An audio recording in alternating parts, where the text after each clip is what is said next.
Hello everyone. तो आज हम शुरू करने जा रहे हैं डीएवी के क्लास 7 का science chapter number 9, reproduction in plants. All living organisms have a lifespan after which they die. No organism lives forever. However, all living organisms are able to produce more of their own kind before they die. This ability to reproduce is a common characteristic of all living organisms. The process by which living organisms can produce more of their own kind is known as reproduction. The detailed mechanism of reproduction is, however, different for different types of living organism. तो जैसा कि हम reproduction in plant को पौधों में प्रजनन भी बोल सकते हैं। जो कुछ जीवों का जीवन काल अलग होता है जिसके बाद वे मर जाते हैं। कोई भी जीव हमेशा के लिए नहीं रहता। हालांकि सभी जीवित अंग अपने आप में और अधिक उत्पादन करने में सक्षम होते हैं और मरने से पहले प्रजनन करने की यह क्षमता सभी जीवित जीवों की एक सामान्य विशेषता है। जिस प्रक्रिया से उस तरह के और अधिक जीव पैदा होते हैं उसे हम प्रजनन कहते हैं। हालांकि विभिन्न प्रकार के जीवों के लिए प्रजनन की विस्तृत प्रक्रिया अलग अलग होती है। Let us first try to familiarize ourselves with the details of this process for plants. How do plants reproduce? Before we study this, let us find out more about the parts of a flowering plant. Roots, stem, and leaves are known as the vegetative parts of a plant. It is the flower that are the reproductive part of a plant. Flowers change into fruits and which contain seeds. When seeds germinate, they form new plants. तो पौधों के लिए इस प्रक्रिया के विवरण से खुद को परिचित करने का प्रयास करें। पौधे कैसे प्रजनन करते हैं? इससे पहले कि हम इसका अध्ययन करें, आइए हम एक फूल वाले पौधों के गुणों के बारे में अधिक जानें। जैसे कि फूल में पौधों में आपकी जड़ें, डंठल, पत्तियां पौधों के वनस्पति भाग के रूप में जानी जाती है। यह फूल हैं जो पौधों के प्रजनन भाग हैं। रोअर उन फलों में बदल जाते हैं जिनमें बीज होते हैं। जब बीज अंकुरित होते हैं तो वे नए पौधे बनते हैं। Types of reproduction in plants. This method of reproduction in plants are generally grouped into two main types, asexual reproduction and sexual reproduction. तो पौधों में प्रजनन के प्रकार। पौधों में प्रजनन के प्रकार आमतौर पे दो प्रमुख भागों में बांटा जाता है, जैसे कि अलैंगिक प्रजनन और लैंगिक प्रजनन। Asexual reproduction. In asexual reproduction, an individual can reproduce on its own without the involvement of another individual of the same species. The division of a bacterial cell into two daughter cells is an example of asexual reproduction. Asexual reproduction is not, however, limited to single-celled organisms. Most plants have the ability to reproduce asexual. How does asexual reproduction takes place in different organisms? Let us find out. तो asexual reproduction में क्या होता है कि अलैंगिक प्रजनन में एक व्यक्ति एक ही प्रजाति के किसी अन्य व्यक्ति की योजना के बिना अपने आप प्रजनन कर सकता है। एक जीवाणु कोशिका का दो संतति कोशिका में विभाजन अलैंगिक प्रजनन का एक उदाहरण है। अलैंगिक प्रजनन हालांकि एक कोशिकाय जीव तक सीमित नहीं है। अधिकांश पौधों में अलैंगिक रूप में प्रजनन करने की क्षमता होती है। विभिन्न जीवों में अलैंगिक प्रजनन कैसे होता है, आइए हम जानें। बर्डिंग. Some organisms like yeast reproduce asexual through budding. You know that yeast is unicellular organism. To reproduce asexually, it produces an outgrowth called a bud. The nucleus in the yeast cell also divides into two daughter nuclei. Out of these, one nucleus remaining in the parent cell while the other moves through the bud. The bud may grow and get detached from the parent cell. Sometime another bud arises from the first bud and soon a chain of buds get formed. This process results in the production of a number of yeast cells in a short period of time. तो बर्डिंग में क्या होता है कि कुछ जीव जैसे कि आपका खमीर कलिकायन के माध्यम से अलैंगिक रूप से प्रजनन करते हैं। आप जानते होंगे कि खमीर एक कोशिकाय जीव है। अलैंगिक रूप से प्रजनन करने के लिए यह एक वृद्धि उत्पन्न करते हैं जिसे कली कहा जाता है। खमीर कोशिका में नाभिक भी दो संतति केंद्रों को विभाजित होता है। इनमें से एक नाभिक मूल कोशिका में रहता है जबकि दूसरा कली में चला जाता है। कली बढ़ सकती है और मूल कोशिका से अलग हो सकती है। कभी कभी पहली कली से दूसरी कली निकलती है और जल्द ही कलियों की एक श्रृंखला बन जाती है। इस प्रक्रिया के परिणाम स्वरूप थोड़े समय में कई ईस्ट कोशिकाएं बन जाती है।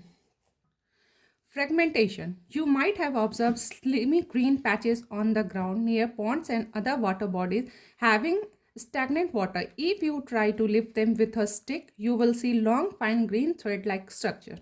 These are the algae.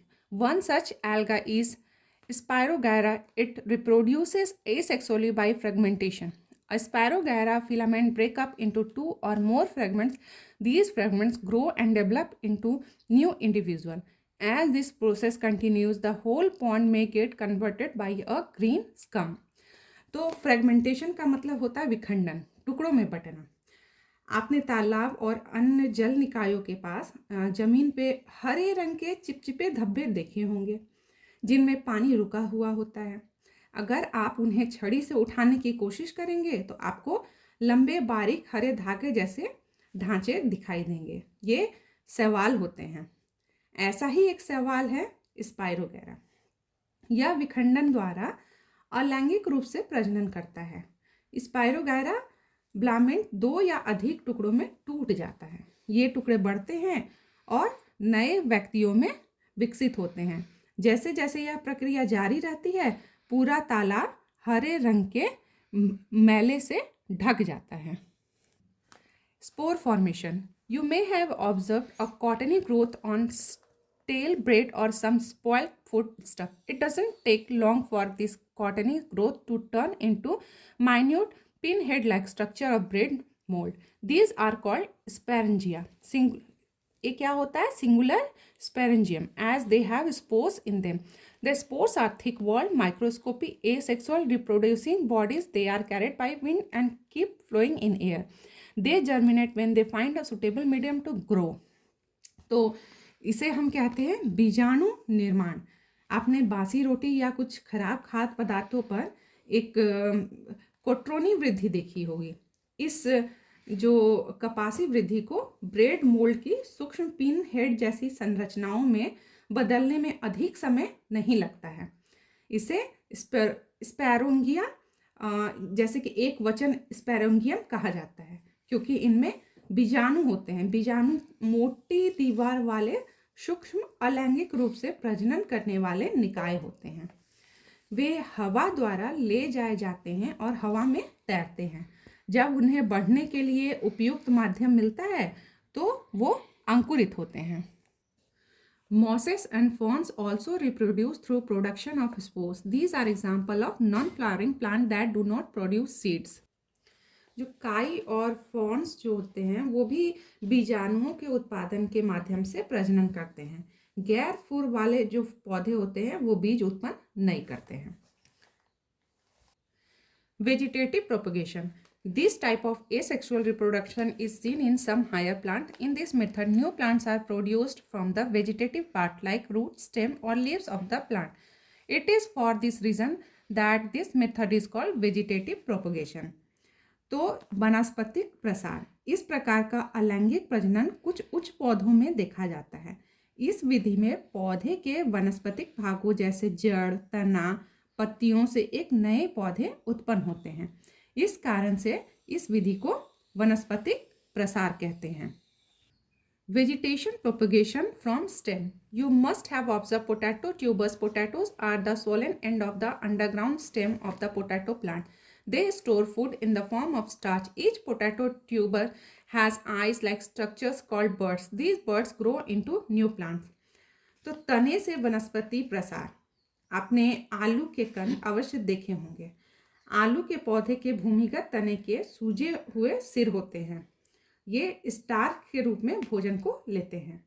प्रत्येक आलू के कंद में आंख जैसी संरचना होती है जिसे कलियां कहते हैं।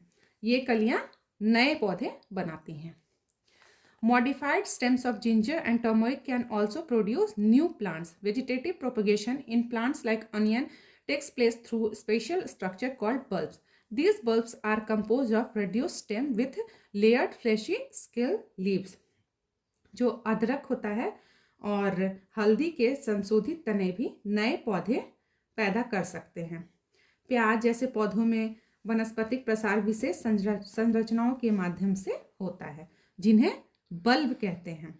ये बल्ब छोटे तने से बने होते हैं, जिनमें परतदार मांसल स्केल पत्तियां होती हैं। Combs in plant like Gladiolus and Colocasia also help in vegetative propagation. A comb is a short vertical swollen underground stem. तो ये जो होती है कॉम्स जो होती है और कैलकेसिया जैसे पौधे जो होते हैं वो कॉम में भी वनस्पतिक प्रसार में मदद करते हैं। कॉम एक छोटा सीधा फूल हुआ भूमिगत तना होता है that serves as the storage organ and is used by some plants to survive in winter or other adverse conditions such as drought and extreme heat. तो जो अंडरग्राउंड स्टेम होते हैं आपके वो भंडारण अंग के रूप में कार्य करते हैं और कुछ पौधे द्वारा सर्दियों या अन्य प्रतिकूल परिस्थितियों जैसे सूखे और अत्यधिक गर्मी में जीवित रहने के लिए इसका उपयोग किया जाता है। Cacti singular cactus can be multiplied by breaking apart from the old stem and growing it in the soil. You must have observed grass growing in the gardens like a thick green carpet. The gardener puts a few grass plants and soon the whole garden is covered with a green grass cover. This is because the stem of grass grows horizontally and produces leaves and roots at regular interval. जो cactus होता है वो को पुराने तने में से एक हिस्सा तोड़कर मिट्टी में उगाने से कई गुना बढ़ाया जा सकता है। आपने बागीचे में घास को एक मोटे हरे कालीन की तरह उगते हुए देखा होगा। माली कुछ घास के पौधे लगाता है और जल्द ही पूरा बागीचा हरी घास की चादर से ढक जाता है। ऐसा इसलिए होता है क्योंकि घास का तना क्षैतिज रूप से बढ़ता है और नियमित अंतराल पर पत्तियां और जड़ें पैदा करता है। Commercially important plants are often propagated by asexual means in order to sustain and maintain their desirable traits like flower, color, flavor, resistance to disease, etc. Cutting may be taken from the parent plant and rooted. This is done in plants like rose, guava, and bougainvillea. Other artificial method like grafting, as in mango and citrus plant, and layering, as in jasmine, are also used for vegetative propagation of plant. तो व्यावसायिक रूप से महत्वपूर्ण पौधों को अक्सर अलैंगिक तरीके से प्रचारित किया जाता है ताकि उनके वांछित गुणों जैसे कि फूलों का रंग, स्वाद, रोग प्रतिरोधक क्षमता आदि को बनाए रखा जा सके। मूल पौधे से कटिंग ली जाती है और उसे रोपित किया जा सकता है। यह गुलाब, अमरूद और बोगनविलिया जैसे पौधों में किया जाता है। अन्य कृत्रिम तरीके जैसे कि ग्राफ्टिंग और लेयरिंग, ग्राफ्टिंग में जैसे आप कहा जाता है आम और खट्टे पौधों में ये नॉर्मली किया जाता है, और लेयरिंग जो है जैसे चमेली में पौधों के वानस्पतिक प्रसार के लिए भी उपयोग किए जाते हैं। Vegetative propagation from leaves. Leaves of Bryophyllum have leave birds in the notches of leaves. The birds develop into tiny plantlets. These can grow into new plants when these plantlets come in contact with moist soil. तो पत्तियों से जो कायिक प्रवर्धन होती है, bryophyllum की पत्तियों के खांचों में पत्ती कलियां होती हैं। कलियां छोटे पौधों में विकसित होती हैं। जब ये पौधे नम मिट्टी के संपर्क में आते हैं तो ये नए पौधे बनाते हैं। Vegetative propagation from roots. Some plants like sweet potato and dahlia use their roots for asexual reproduction. Trees such as the poplars send up new stems from their roots in time, and entire groups of trees may form from the original tree. जड़ों से वनस्पतिक प्रसार। शकरकंद और डालिया जैसे कुछ पौधे अलैंगिक प्रजनन के लिए अपने जड़ों का उपयोग करते हैं। चिनार जैसे पेड़ अपनी जड़ों में नए तने उगाते हैं। समय के साथ मूल पेड़ से पौधों का एक पूरा समूह बन सकता है। Vegetative propagation has a number of advantages over sexual reproduction. The plants produced by this method take less time to grow. They also bear flowers and fruits earlier than the plant produced from seeds. The new plants are exact copies of the parent plant and have the same desirable characters as those of their parent plant. However, this can be a disadvantage also, since all such plants are identical. If a disease is spread, it can infect the whole lot of them. तो जो वनस्पतिक प्रवर्धन में लैंगिक प्रजनन की तुलना में कई लाभ हैं। इस विधि से उत्पादित पौधे को बढ़ने में कम समय लगता है। वे बीज से उत्पादित पौधों की तुलना में पहले फूल और फल भी देते हैं। नए पौधे मूल पौधे की हूबहू नकल होते हैं और उनमें अपने मूल पौधों के समान ही वांछनीय गुण होते हैं। हालांकि यह एक नुकसान भी हो सकता है, क्योंकि ऐसे भी पौधे एक जैसे होते हैं, इसलिए यदि कोई बीमारी फैलती है तो यह उन सभी को संक्रमित करती है। तो आज हम यहीं तक करेंगे। अगर आपको हमारा वीडियो अच्छा लगा तो उसे प्लीज़ लाइक करें और हमारे चैनल को सब्सक्राइब करें। Thank you.